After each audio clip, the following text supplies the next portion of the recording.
Hello प्यारे साथियों, आप सभी को नमस्कार और आप सभी का स्वागत है उत्तर प्रदेश पुलिस कांस्टेबल की क्लास 5 में। आज इस क्लास 5 में मैं प्रतिशत का तीसरा भाग पढ़ाऊंगा और इस प्रतिशत के तीसरे भाग में ऐसे सवाल कराऊंगा, यानी कुछ ऐसे कंफ्यूजिंग वाले सवाल कराऊंगा जिसमें अक्सर बच्चे कंफ्यूज होते हैं और परीक्षा में या तो क्वेश्चन को गलत करके आते हैं या फिर उसको छोड़ के ही आते हैं। ऐसे 70% बच्चे हैं जो इन कंफ्यूजिंग से भरे हुए सवालों को या तो छोड़ के आएंगे या सवालों को गलत करके आएंगे। तो इन सवालों पर बच्चों को कहाँ पर कंफ्यूजन होता है आज मैं पूरा एग्जाम्पल सहित उसको बताऊंगा, यानी कि सवालों को कराते हुए कहाँ पर बच्चे कंफ्यूज होते हैं उसको क्लियर करूंगा और इन सवालों को बिल्कुल शॉर्ट ट्रिक से कराऊंगा, यानी कि बिल्कुल एक लाइन में 2 लाइन में ऐसे सवालों को पूरा हल कराने की कोशिश करूंगा। बस आप लोग ध्यान से उसको समझते रहना, ठीक है। तो चलिए देर ना करते हुए शुरू करते हैं आज के इन कंफ्यूजिंग भरे सवालों का सिलसिला। ठीक, तो देखेंगे पहला सवाल क्या है। पहला सवाल है कि एक परीक्षा में 75% छात्र गणित में तथा 55% छात्र हिंदी में पास हुए। यानी कि कोई परीक्षा थी जिसमें 75% छात्र जो है गणित में तथा 55% छात्र जो है हिंदी में पास हुए, ठीक है। और दोनों विषयों में 35% छात्र पास हुए। तो कुल कितने प्रतिशत छात्र पास हुए, ठीक है। तो ये तो बिल्कुल सिंपल सवाल है, यानी कि बिल्कुल साधारण सवाल है। इसे तो मैं जो है 1 सेकंड में आपको बना के दिखाऊंगा, यानी कि एक लाइन में बना के दिखाऊंगा।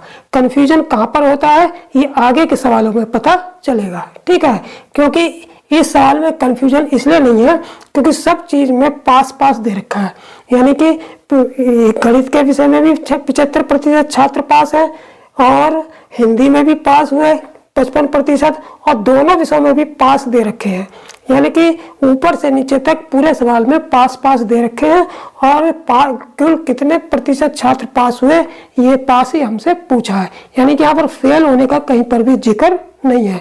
तो ये बिल्कुल सिंपल है, ये सीधे हो जाएगा। कैसे, देखिए हम क्या करते हैं कि 75% छात्र जो है किसमें, गणित में, यानी कि गणित में कितने पास हुए, गणित में पास हुए हमारे कितने 75%, ठीक है। उसके बाद हिंदी में पास कितने हुए, हिंदी में पास हुए हैं कितने 55%, हिंदी में पास कितने हुए 55%। और दोनों का मतलब गणित और हिंदी मिलाकर दोनों विषयों में कितने प्रतिशत छात्र पास हुए 35%। तो दोनों विषयों में मिलाकर 35% छात्र पास हुए, ठीक है। अब हमसे पूछा है कुल कितने छात्र पास हुए। तो इस टाइप की जब भी सवाल आएगा जिसमें 2 सब्जेक्ट दिए होंगे, पहले सब्जेक्ट में पास का प्रतिशत दिया, अगर दूसरे सब्जेक्ट में भी पास का प्रतिशत दिया और दोनों विषयों में भी पास का प्रतिशत दिया, तो सब जगह पास ही पास है दे रखा है और लास्ट में पूछा भी केवल पास हुए छात्रों का प्रतिशत पूछा है। तो ऐसी कंडीशन में क्या करते हैं, अलग अलग विषयों के जो पासिंग प्रतिशत है उनको जोड़ के दोनों विषयों में जितने प्रतिशत छात्र पास हैं उनको घटा देंगे। यानी कि अगर मैं इसको यहाँ पर थोड़ा सा R1 मान लूँ, इसको R2 मान लूँ और इसको R3 मान लूँ, तो कुल कितने छात्र पास हुए, कुल छात्र पास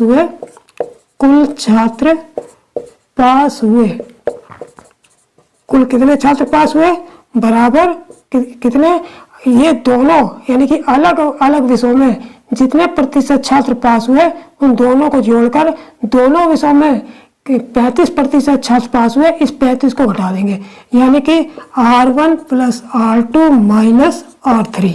तो R1 कितना है 75 + 55, 75 + 55 माइनस कितना 35, तो बराबर कितना हो जाएगा 75, 5 80, 75, 5 5 10 के 0,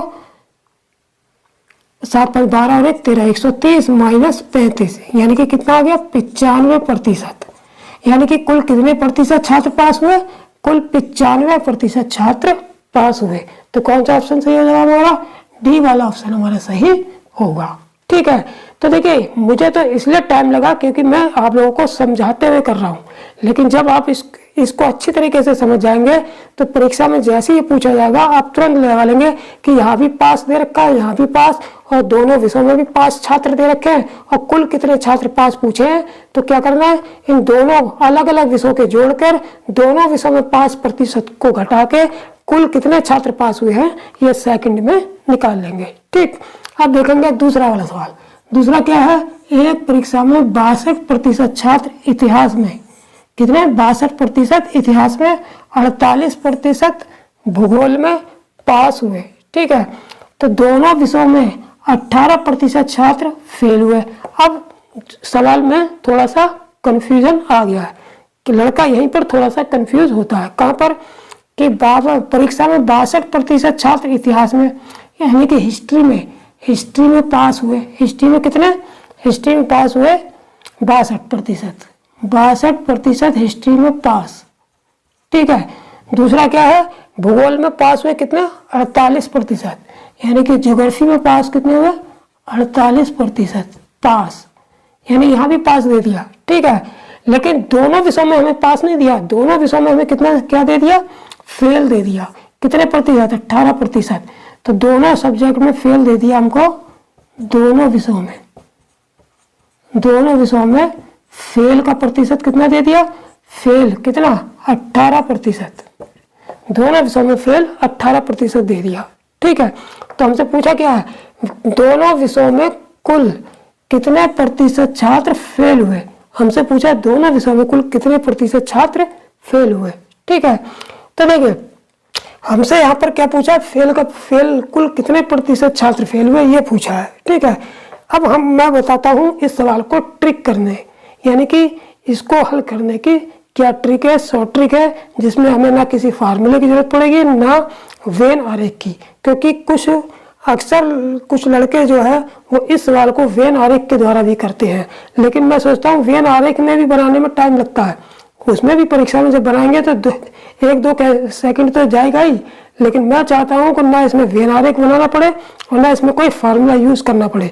बस जो ट्रिक मैं बताऊंगा उसको इस्तेमाल करें, वो दिमाग में रखें, सेकंड में सवाल हल करेंगे। ठीक, तो देखिए क्या करेंगे, हमें केवल एक ये वाली लाइन पर फोकस करना है। कौन सी लाइन पर, दोनों विषयों वाली पे, हमें दोनों विषयों वाली लाइन पर फोकस करना है, दोनों विषयों वाली लाइन पर फोकस करना है और इसी के हिसाब से हमें काम करना है।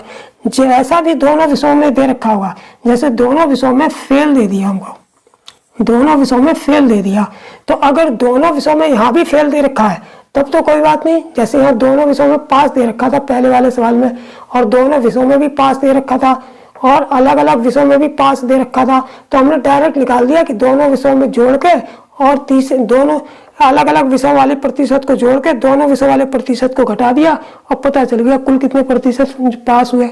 लेकिन यहाँ पर मामला दूसरा है, यहाँ पर दोनों विषयों में फेल दे दिया हमको, तब हम तीसरी लाइन जो दी होगी दोनों विषयों वाली, बस इसके हिसाब से हमें काम करना है। कैसे, यहाँ पर अगर दोनों विषयों में फेल दे दिए हैं तो हमें ये पहले जो छात्र पास दे रखे हैं यहाँ भी हमें फेल निकालने हैं, यहाँ भी हमें फेल निकालने हैं और यहाँ भी फेल निकालने हैं, यानी कि इतिहास में भी फेल छात्र निकालने हैं और भूगोल में भी फेल छात्र निकालने हैं, क्योंकि दोनों विषयों में फेल छात्र हमको दे रखे हैं। यानी कि दोनों विषयों में जैसे भी कंडीशन दी होगी उसी के हिसाब से चलेंगे। ठीक, तो हमने देखिए यहाँ पर 62% पास है, अब हम फेल निकालेंगे। तो हिस्ट्री में फेल कितना हुआ है, हिस्ट्री में फेल हो गए 100 में से 62 घटा दो, 62% जब पास हुए तो 100 में से 62 घटा दो, 100 में से 62 हुए कितने, 100 में से 62 घटाएंगे तो कितना बचेगा, 62 8 70, यानी कि 38%, यानी कि 38% फेल हुए किसमें, हिस्ट्री में। इसी प्रकार ज्योग्राफी में भी 48% पास हुए, तो ज्योग्राफी में फेल कितने हुए, 100 में से 48 घटा देंगे, 100 में से 48 घटा देंगे तो कितना बचेगा, 52%, यानी कि 52% फेल हुए किसमें, ज्योग्राफी में, और 38% फेल हुए किसमें, हिस्ट्री में। अब दोनों अलग अलग विषयों में फेल प्रतिशत पता चल गया और दोनों विषयों में फेल प्रतिशत भी पता है 18, दोनों विषयों में फेल प्रतिशत 18 और अलग अलग विषयों में फेल प्रतिशत भी 18 हमको पता चल गए। हिस्ट्री में 38% और ज्योग्राफी में 52। तो हमसे क्या पूछा, कुल कितने प्रतिशत छात्र फेल हुए। तो जब हमको तीनों चीजें पता चल गई, अलग अलग विषयों में फेल प्रतिशत भी पता चल गए और दोनों विषयों में फेल प्रतिशत भी पता चल गए, तब हम क्या करेंगे, सीधे जो अलग अलग विषय वाले फेल होंगे उनको जोड़ लेंगे 38 प्लस 52, और जो दोनों विषयों में फेल होंगे उनको माइनस कर देंगे। ठीक, तो यह 8 2 10 की 0, 5 3 8 1 9 माइनस 18। ठीक, 90 में से 18 गया, 10 में से 8 गया 2, यहाँ 8 बचा, 8 में से 1 गया 7, यानी कि 72% छात्र जो है कुल, यानी कि कुल कितने छात्र फेल हुए, कुल 72% छात्र जो है फेल हुए।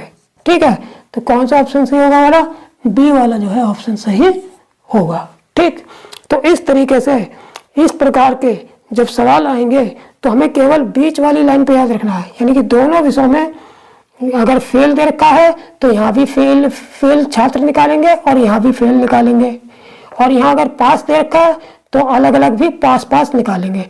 अभी ऐसे ही 2 सवाल और मैं कराऊंगा, जो थोड़ा बहुत कंफ्यूजन रहेगा वो उसमें क्लियर हो जाएगा। ठीक, अब देखते हैं तीसरा और चौथा सवाल।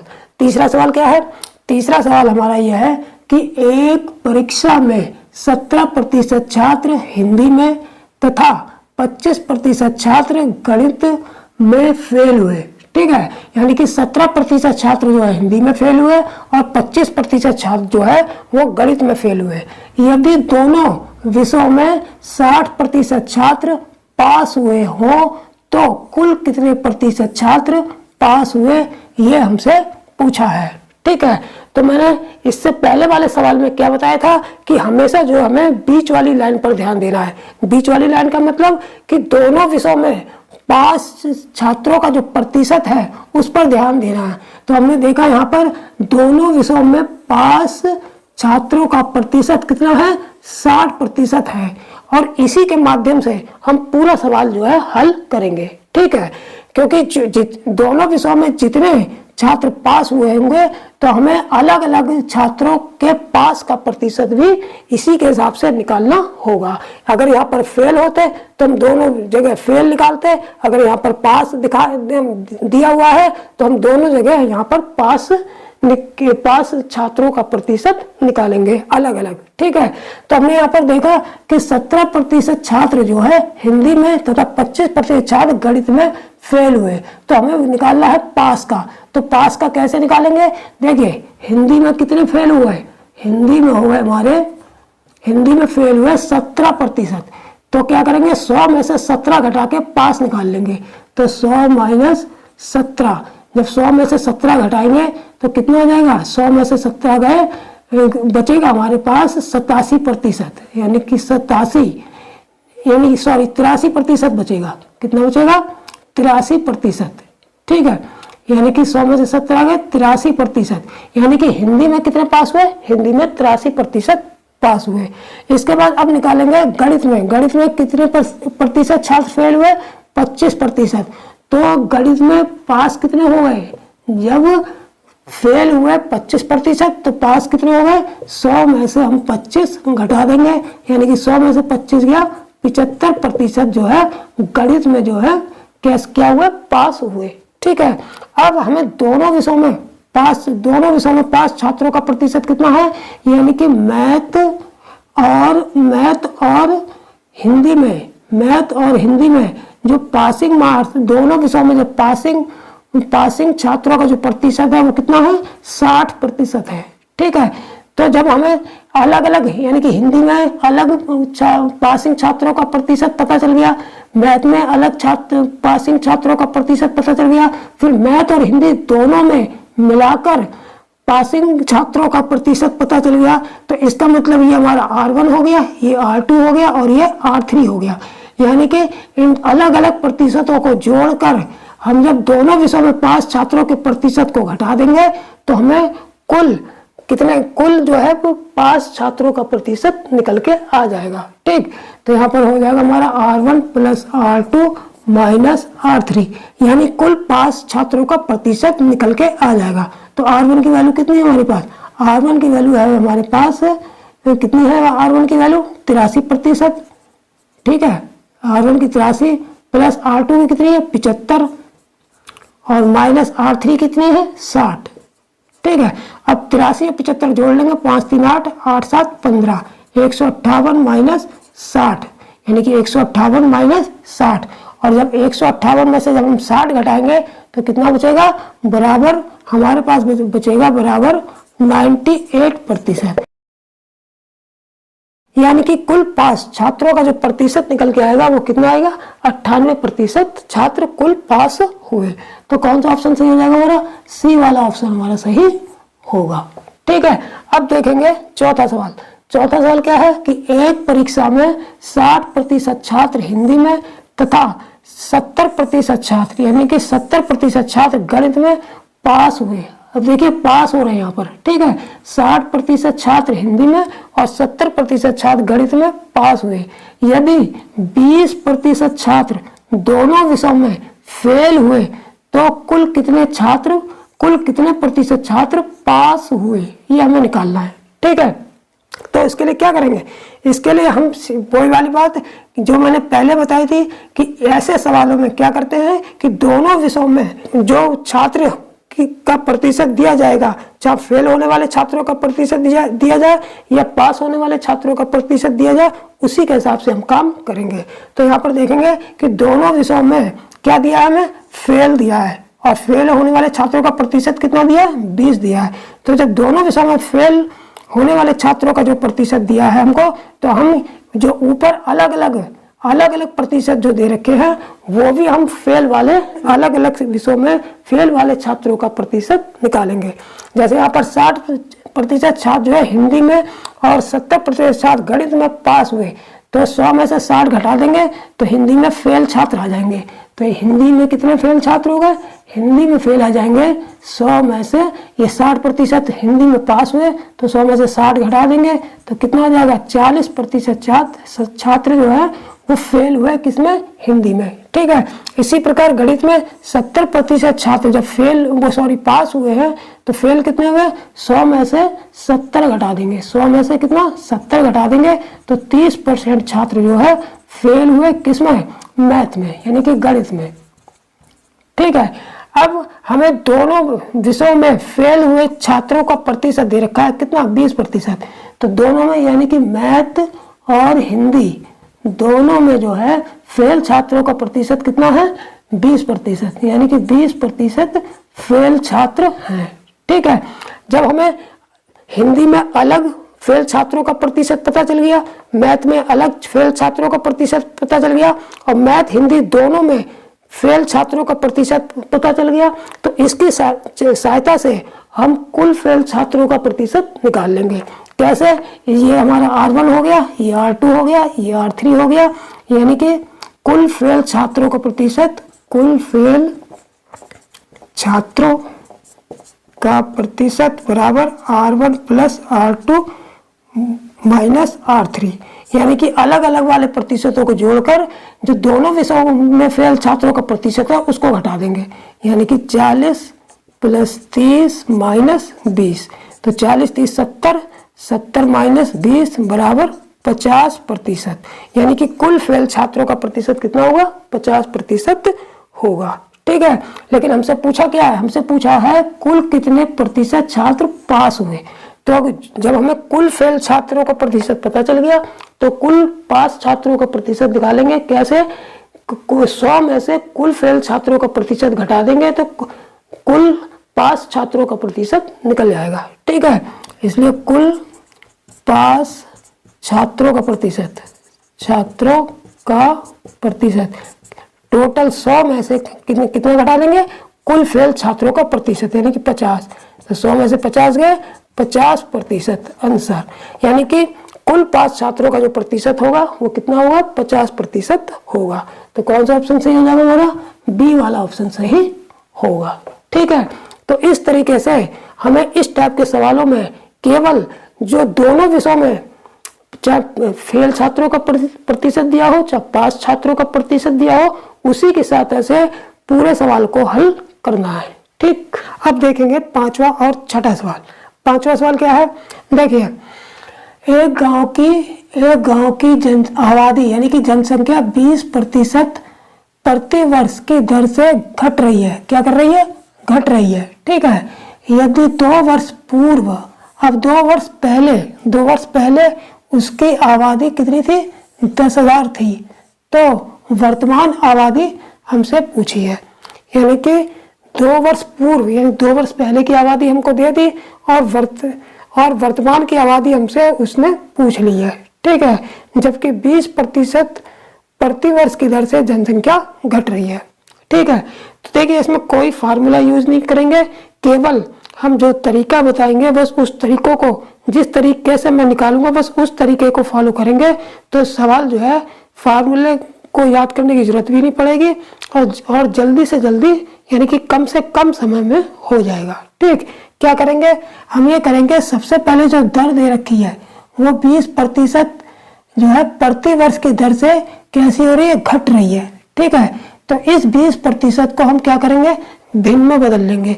तो 20% को जब भिन्न में बदलेंगे तो 20% का मतलब 20/100, 20 कम 20, 20 पंजे 100, यानी कि कितना आ गया? 1/5 आ गया। ठीक है। अब अगर घट रही है, अगर जनसंख्या ये 20% की दर से अगर घट रही है, तब हम क्या करेंगे?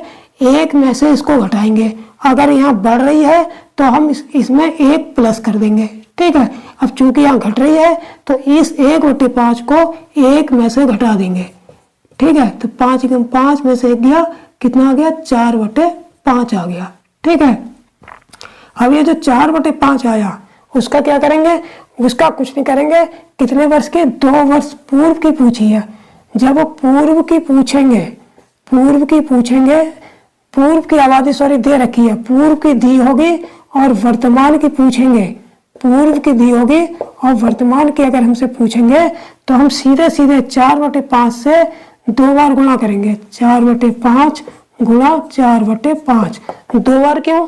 क्योंकि हमें 2 वर्ष दे रखे हैं, जितने वर्ष दिए होंगे उतने बार इस भिन्न की गुणा करेंगे। ठीक है। अब 2 बार गुणा करके फिर जो आबादी दे रखी होगी, जो भी आबादी दे रखी है 2 वर्ष पूर्व की, उसको यहाँ पर सीधे इसकी मल्टीप्लाई कर लेंगे। तो 10,000 की मल्टीप्लाई कर देंगे। ठीक। अब इसको काट पीट लेंगे। कैसे? देखिए, 5 दूनी 10, बचा कितना हमारे पास? 2,000। ये कट गया पूरा, ये 5 400 से ये कट गया पूरा।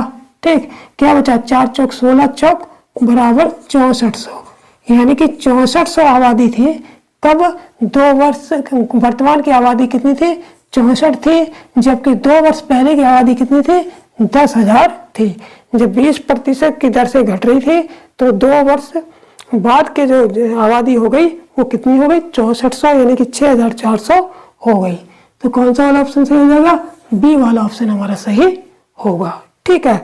अब ये भिन्न कहाँ पर हमें पलट के रखनी है, इस बात को थोड़ा सा नोट कर लेंगे। देखिए, ये भिन्न कहाँ पर पलट के रखनी है? जब पूर्व की आबादी हमको दी हो और वर्तमान की पूछ है, तब तो सीधे मैं तीर लगा दे रहा हूँ।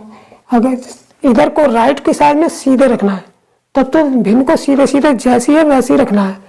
और अगर वर्तमान की दे दे और बाद की पूछ ले, वर्तमान की दे दे और बाद की पूछ ले, तब भी हमारा तीर सीधे, यानी कि तीर सीधे का मतलब जैसे भिन्न होगी बिल्कुल वैसे ही गुणा कर देना है। ठीक है। लेकिन जब हमसे क्या वर्तमान की दी हो और पहले की पूछ ले, वर्तमान की दी हो और पहले की पूछ ले, तब हम क्या करेंगे? उल्टा करेंगे। जैसे तीर पहले सीधा था, अब इसको हो गया उल्टा। यानी कि जब जनसंख्या वर्तमान की दी हो और पहले की पूछ ले, जनसंख्या वर्तमान की दी हो पहले की पूछ ले, तब ये उल्टा तीर का मतलब इस भिन्न को उल्टा करके दी हुई जनसंख्या में गुणा करेंगे। ठीक है। और अगर बाद की जनसंख्या दी है, यानी कि बाद की जनसंख्या दी है और हमसे पहले की पूछ ले, बाद की दी है और वर्तमान की पूछ ले, यानी कि बाद की दी हो और वर्तमान की पूछ ले, तब भी हम क्या करेंगे? इस उल्टा तीर का मतलब इस भिन्न को पलट के जनसंख्या में गुणा करेंगे। जितने वर्ष और इस भिन्न की कितनी बार गुणा करेंगे? जितना हमको समय दे रखा होगा। ठीक है। तो ये दो चीजें ये और 2 चीजें ये याद रखेंगे, क्योंकि अक्सर लड़का जो है इसी में कंफ्यूजन हो जाता है कि यहाँ पर भिन्न को कब पलट के गुणा करनी है और कब सीधे सीधे गुणा करनी है। ठीक है, तो अब देखते हैं छठा सवाल। छठा क्या है कि एक नगर की जनसंख्या 64,000 है, उसमें 10% वार्षिक वृद्धि हो रही है, तो 3 वर्ष बाद उसकी जनसंख्या बताइए। अब देखिए वर्तमान की जनसंख्या दे दी और 3 वर्ष बाद की पूछी है, तो जब वर्तमान की देंगे और बाद की पूछेंगे तो हम तीर कैसा है, सीधा, यानी कि जो भी भिन्न निकालेंगे उसकी सीधे सीधे पलटेंगे नहीं, उसे सीधे सीधे गुणा कर देंगे। ठीक है, तो हम भिन्न यहाँ पर इसकी दर कितनी है 10%, तो 10% को भिन्न में चेंज कर लेंगे, कितना आ जाएगा 10% का मतलब 10/100 हो जाएगा, तो 10 कम 10, 10 धाम 100, यानी कि 1/10 आ गया। ठीक है, अब चूंकि यहाँ पे वृद्धि हो रही है तो एक में इसमें एक जोड़ेंगे, यहाँ पर कम घट रही थी तो एक में से इस भिन्न को माइनस किया था, लेकिन जब वृद्धि होगी तो इसमें एक जोड़ेंगे, तो यहाँ पर एक जोड़ लेंगे 1 + 1/10, 10 कम 10 और 1 11/10। जोड़ने के बाद जो भिन्न आएगी वो जो भी जनसंख्या दी होगी और उतनी बार गुणा करेंगे जितना समय दिया होगा।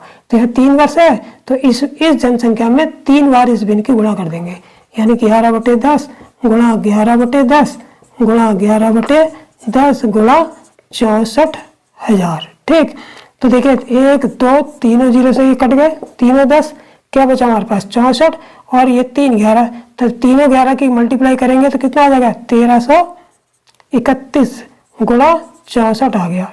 ठीक है, अब इनकी आपस में मल्टीप्लाई कर लेंगे, 1331 गुणा 64 की कितनी आ जाएगी 1331 और 64। ठीक है, कितना आ जाएगा 64 कम 64 के 4, 64 दिया कितना होगा 3 चौक 12, 3 सिंह 18 और 1 19, 192, 64 कम 64 की 4, 192 अच्छे 198, कितना हासिल आ गया 19, 64 दिया फिर 192, 192 में 19 जोड़ देंगे तो कितना होगा 9 2 11 की 1, 9 1 10 और 11 की 1, 211, 211 की 1, कितना हासिल आ गया 21, 64 कम 64 और 21 कितना होगा 5 6 2 8 85, यानी कि 85 184, यानी कि कितनी मल्टीप्लाई आई इसकी 85 184, यानी कि 3 वर्ष बाद उसकी जनसंख्या कितनी होगी 85,184 होगी। ठीक, तो कौन सा ऑप्शन सही हो जाएगा हमारा, बी ए वाला ऑप्शन हमारा सही होगा। ठीक, तो इसको कोई फार्मूला याद रखने की जरूरत नहीं है, केवल इसको इसी तरीके से शॉर्ट ट्रिक से करेंगे। जो भी दर दे रखी होगी उसको भिन्न में चेंज कर लेंगे, अगर घट रही है तो 1 में से माइनस कर देंगे और अगर वृद्धि हो रही है तो 1 में से प्लस कर देंगे, फिर जितना भी हमें समय दिया होगा उतनी बार उस भिन्न की गुणा कर देंगे उस जनसंख्या से, और उसके बाद सिंप्लीफाई करके सीधे सीधे निकाल लेंगे। ठीक, अब देखते हैं 7वां और 8वां सवाल। 7वां सवाल क्या है, 7वां सवाल है कि एक गांव की जनसंख्या प्रति वर्ष 5% की वृद्धि होती है, यानी कि प्रतिवर्ष जो वृद्धि हो रही है वो 5% की वृद्धि हो रही है किसके, गांव की जनसंख्या में। ठीक है, यदि गांव की वर्तमान जनसंख्या 4410 है तो 2 वर्ष पूर्व की जनसंख्या क्या थी। अब देखिए यहाँ पर 2 वर्ष पूर्व की जनसंख्या दी है, यानी कि 2 वर्ष पूर्व की जनसंख्या पूछी है, यानी कि वर्तमान की हमको दी है, वर्तमान की दी है और पूर्व की पूछ ली है। पूर्व का मतलब पहले की, अभी की दी है और पहले की पूछ ली। तो जब भी वर्तमान की दी हो और पहले की पूछ ले, वर्तमान की दी हो और पहले की पूछ ले तो उल्टा तीर, ये मैंने बताया था उल्टा तीर। उल्टा तीर का मतलब जो भी भिन्न निकालेंगे हम उसको पलट के गुणा करेंगे जनसंख्या में। ठीक, तो सबसे पहले मैं इसको भिन्न में चेंज कर लेता हूँ। दर कितनी है 5%, तो 5% को जब भिन्न में चेंज करेंगे तो 5/100 हो जाएगा, 5 कम 5 5 20 100, यानी कि 1/20 आ गई। ठीक है, अब जनसंख्या वृद्धि हो रही है तो इसमें 1 जोड़ देंगे, तो 20 कम 20 और 1 21/20 आ गया, यानी कि ये भिन्न हमको प्राप्त हो गई कितने 21/20। अब इसको हमें पलट के गुणा करेंगे इस जनसंख्या में। क्यों, क्योंकि हमें जनसंख्या वर्तमान की दी है, पूर्व की पहले की पूछी है। ठीक है, तो इसकी पलट के गुणा करेंगे, 21/20 है 20/21 की गुणा करेंगे, यानी कि 20/21 गुणा 20/21। अब 2 बार गुणा करेंगे क्योंकि समय हमको 2 वर्ष पूर्व की निकालना है। ठीक है, तो 2 बार गुणा करके इस जनसंख्या से गुणा कर देंगे, गुणा 4410। ठीक, अब इसको सिंप्लीफाई कर लेंगे, 21 से ये कट गया, ठीक है, जीरो जीरो काट के यहाँ लगा दिया, फिर 21 धाम 210 यह हो गया, तो 20 400 हो गया, और गुणा 10 तो 400 धाम 4000, यानी कि टोटल जनसंख्या कितनी है? 2 वर्ष पूर्व की जनसंख्या क्या थी? 4000 थी। तो कौन सा ऑप्शन सही होगा हमारा? डी वाला ऑप्शन हमारा सही होगा। ठीक है, तो इस तरीके से जब सवाल को करेंगे तो इसको सेकंडों में हल हो जाएगा। ठीक, बस इसको ध्यान रखेंगे कि जब वर्तमान की दी हो, पूर्व की पूछी हो, तब उल्टा तीर का मतलब भिन्न को पलट के गुणा करेंगे। ठीक है, यह वर्तमान की या बाद की दी हो या बाद की दी हो और हमसे वर्तमान की पूछ ले, बाद की मान लो 3 वर्ष बाद की जनसंख्या दे दी और वर्तमान की पूछ लेंगे, तब भी हम क्या करेंगे? तीर उल्टा लगाएंगे। यानी कि तीर उल्टा का मतलब यानी कि इस भिन्न की पलट के गुणा करेंगे। मैंने तीर को एक संकेत दिया है, तीर उल्टा का मतलब इसमें भिन्न की पलट के गुणा करेंगे। ठीक, अब देखते हैं 8वां सवाल। किसी नगर की जनसंख्या, ये 8वां हो गया, किसी नगर की जनसंख्या 8500 है, तो इसमें प्रथम वर्ष 20% की वृद्धि और दूसरे वर्ष द्वितीय वर्ष 25% की वृद्धि हो, तो 2 वर्ष बाद की जनसंख्या बताओ। ठीक है, तो यहाँ भी उलटना या पलटना रखेंगे, लेकिन इसी तरीके से इस चीज को याद रखते हुए अब हमको वर्तमान की तो दे दी और हमसे पूछी है 2 वर्ष बाद की, यानी कि वर्तमान की दे दी, बाद की पूछी है, तब हमारा क्या रहेगा? तीर सीधा रहेगा, यानी कि भिन्न तो निकालेंगे लेकिन उसकी पलट के नहीं, सीधे सीधे भिन्न में गुणा करेंगे। ठीक है, लेकिन इसमें एक बात और भी ध्यान में रखने की है कि कभी कभी क्या होगा, अलग अलग वर्षों की दर अलग अलग दे देंगे। जैसे 8वें सवाल में क्या है, पहले वर्ष की दर हमको 20% अलग दे दी और दूसरे वर्ष की दर हमको 25% अलग दे दी। ठीक है, तो इसमें कोई दिक्कत नहीं है, दोनों दरों को हम भिन्न में चेंज करेंगे। जैसे पहले वर्ष की कितनी है? पहले वर्ष की फर्स्ट वर्ष की कितनी है? 20%। फर्स्ट वर्ष की कितनी है? 20%। तो 20% को हम क्या करेंगे, और वृद्धि भी दे रखी है, तो 20% को पहले चेंज कर लेंगे, किसमें? भिन्न में चेंज कर लेंगे, तो 20/100, 20 कम 20, 20×5 100, यानी कि 1/5 आ गया। अब चूंकि वृद्धि हो रही है तो इसमें 1 जोड़ भी देंगे, तो 5 कम 5 और 1 यानी कि 6/5 आ गई। ठीक है, सेकंड वाली कितनी है, यानी कि दूसरे वर्ष वाली दर कितनी है? 25%। 25% का मतलब 25/100, 25 कम 25, 25 चौक 100, यानी कि 1/4। अब चूंकि इसमें भी वृद्धि हो रही है तो इसमें भी 1 जोड़ देंगे, तो 4 कम 4 और 1, 4 कम 4 और 1 5/4। ठीक है, अब चूंकि बाद की पूछी, वर्तमान की दी है, बाद की पूछी है, तो सीधे सीधे इन भिन्नों के सीधे सीधे गुणा किसमें कर देंगे? वर्तमान जनसंख्या में करेंगे। ठीक, तो यानी कि इसको यहाँ पर 8500 वर्तमान जनसंख्या हो गई, और पहली भिन्न क्या? 6/5 ये गुणा कर दी, दूसरी भिन्न क्या? 5/4 ये गुणा कर दी। ठीक, अब इसको काट देंगे, 5 से 5 कट गया, 2 दूनी 4, 2 तिया 6, फिर 2 से इसको काट देंगे, 2 चौका 8, 2 दूनी 4, 2 पंजे 10, ये इससे कट गया, क्या बचा? 3 गुणा 42 50, तो इसकी मल्टीप्लाई करेंगे, 3 0 0, 3 पंजे 15 की 5, 3 दूनी 6 और 1 7, 3 चौक 12, यानी कि 12750 होगी। यानी कि 2 वर्ष बाद जनसंख्या कितनी होगी? 12750 होगी। तो कौन सा ऑप्शन सही होगा हमारा? ए वाला ऑप्शन हमारा सही होगा। ठीक, तो मैंने जनसंख्या के सवाल जिस तरीके से करवाए हैं या जो जो इसकी ट्रिक बताई है करने की, बिल्कुल उसी तरीके से करेंगे तो सेकंडों में सवाल हो जाएंगे। ठीक है, तो जनसंख्या के सवाल ये इतने ही टाइप के जो है परीक्षा में आते हैं, वो मैंने करा दिए, उसकी ट्रिक बता दी, उसको अच्छी तरह से जो है फॉलो करेंगे, जो भी ट्रिक बताई है, तो आपके सवाल भी प्रैक्टिस करने के बाद सेकंडों में होंगे। ठीक, अब देखेंगे 9वां और 10वां सवाल। 9वां सवाल क्या है? 9वां सवाल है कि रवि अपनी आय का 15%, यानी कि रवि अपनी आय का 15% भाग बैंक में जमा करता है। ठीक है, यानी कि रवि अपनी आय का 15% भाग क्या करता है? बैंक में जमा करता है, तथा शेष का 30%, यानी कि 15% बैंक में जमा करने के बाद जो उसकी आय शेष बची, उस शेष का 30% अपनी पत्नी को देता है, यानी कि शेष का जो शेष बची आय है उसका 30% अपनी पत्नी को देता है। फिर भी उसके पास 2380 रुपये बच जाते हैं, तो उसकी कुल आय बताओ, यानी कि उसकी इनकम कितनी थी, उसकी कुल आय कितनी थी।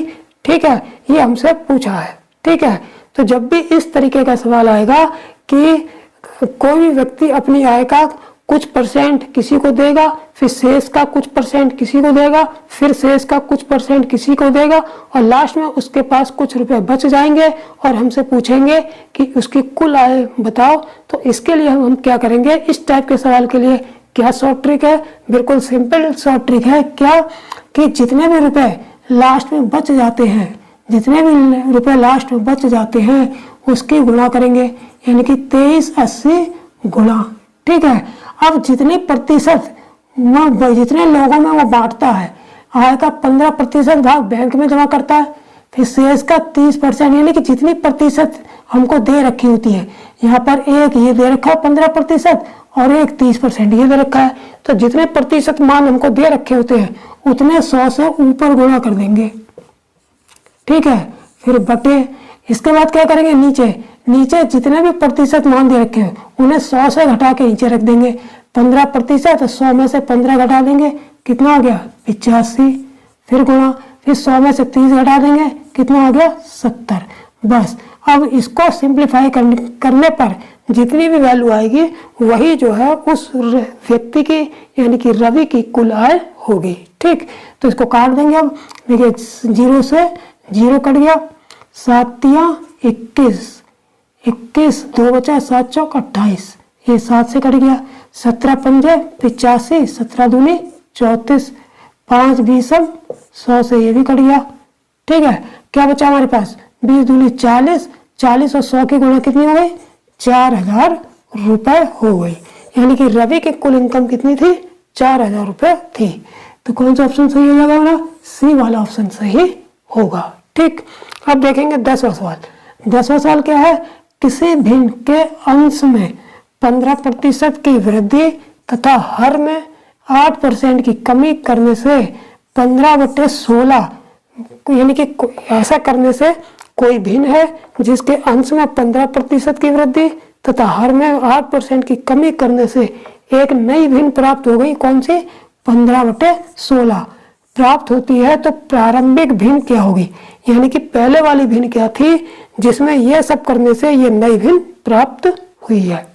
तो देखिए इसको भी बिल्कुल शॉर्ट तरीके से ही करेंगे, यानी कि कम से कम समय में करेंगे। कैसे, देखिए हमें नई भिन्न दे रखी है, तो सबसे पहले जो पुरानी भिन्न होगी उसमें अंश भी होगा, उसमें अंश बटे हर, यानी कि हमारी पुरानी भिन्न हो गई।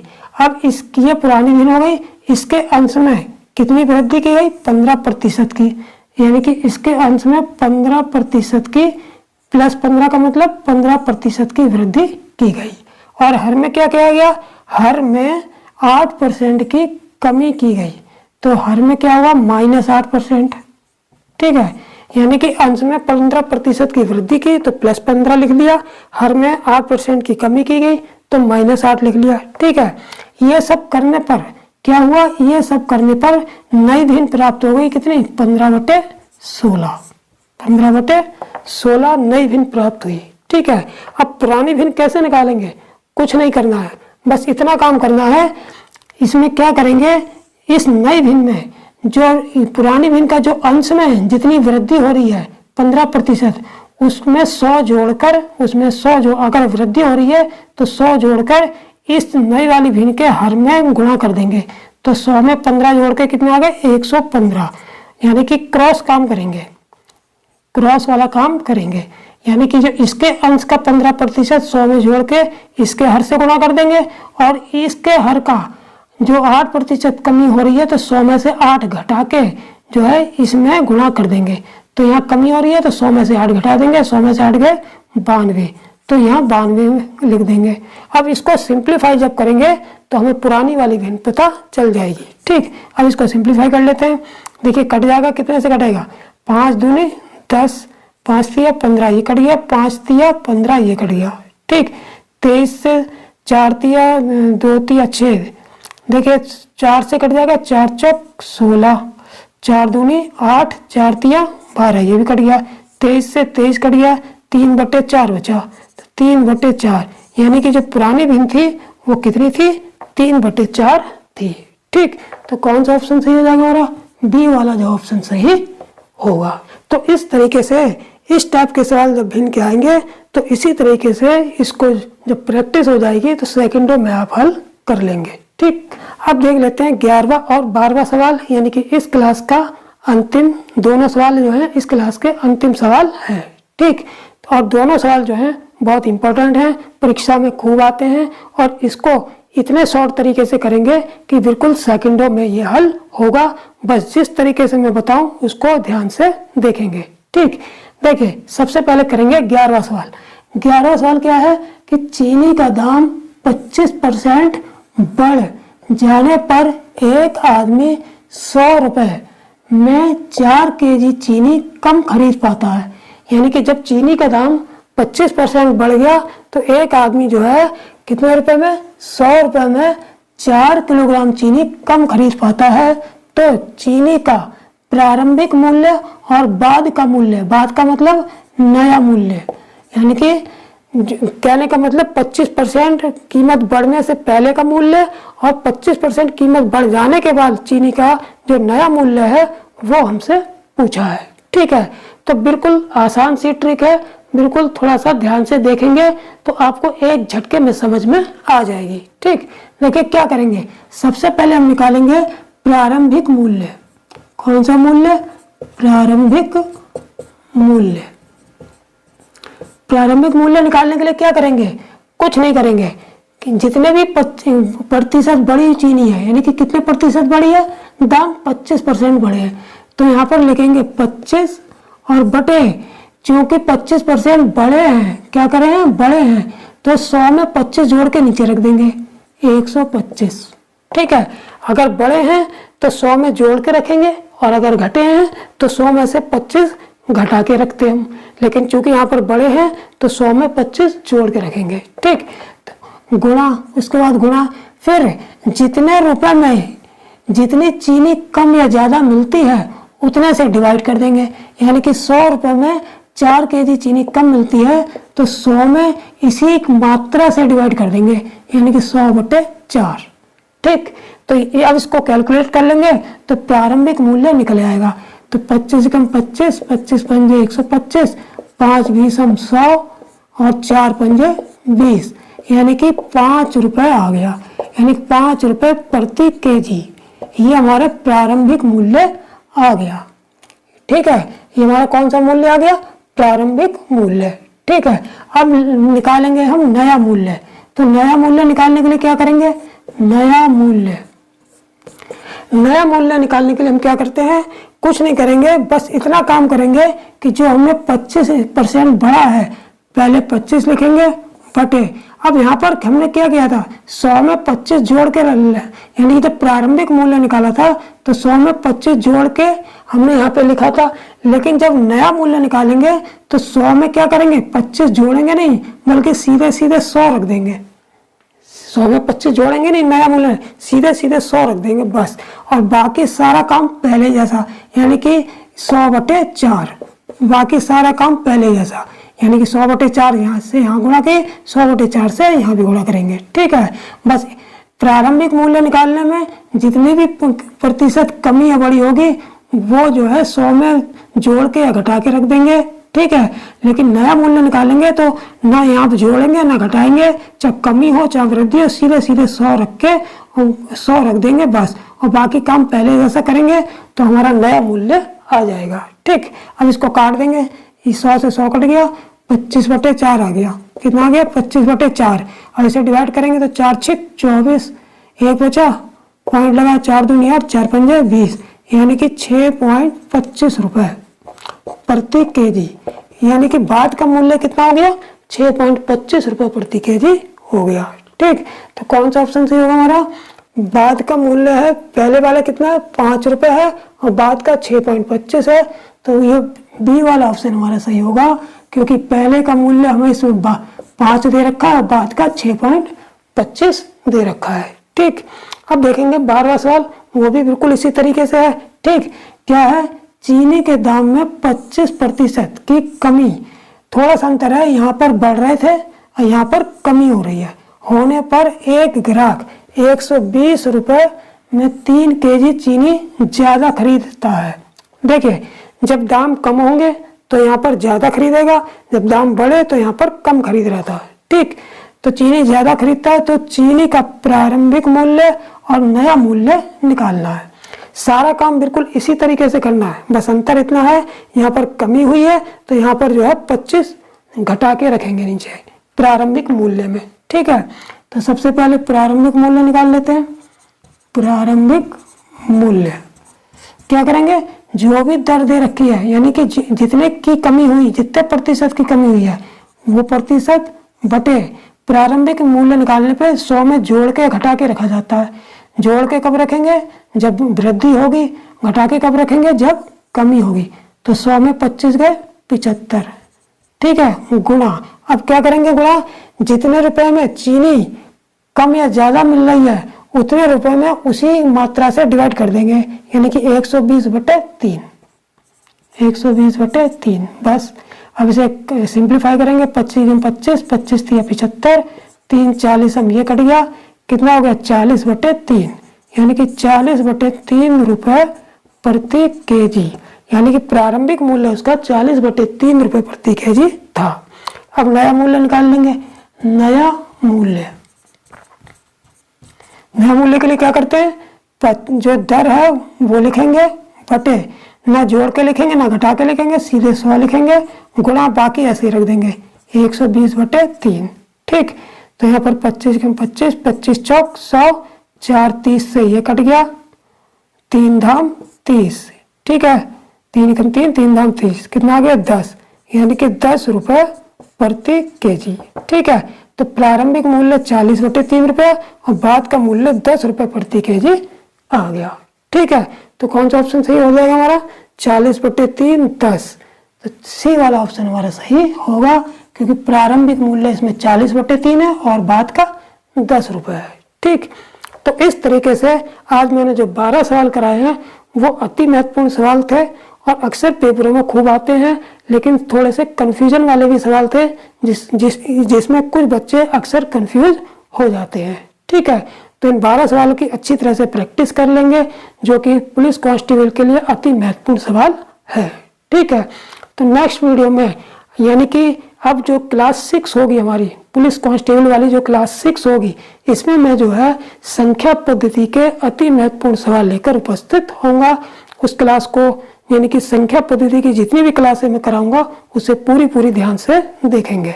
ठीक है, तो नेक्स्ट वीडियो में, यानी कि नेक्स्ट क्लास में संख्या पद्धति के, यानी कि नंबर सिस्टम के प्रमुख सवालों के साथ फिर मिलेंगे। तब तक के लिए जय हिंद, जय भारत।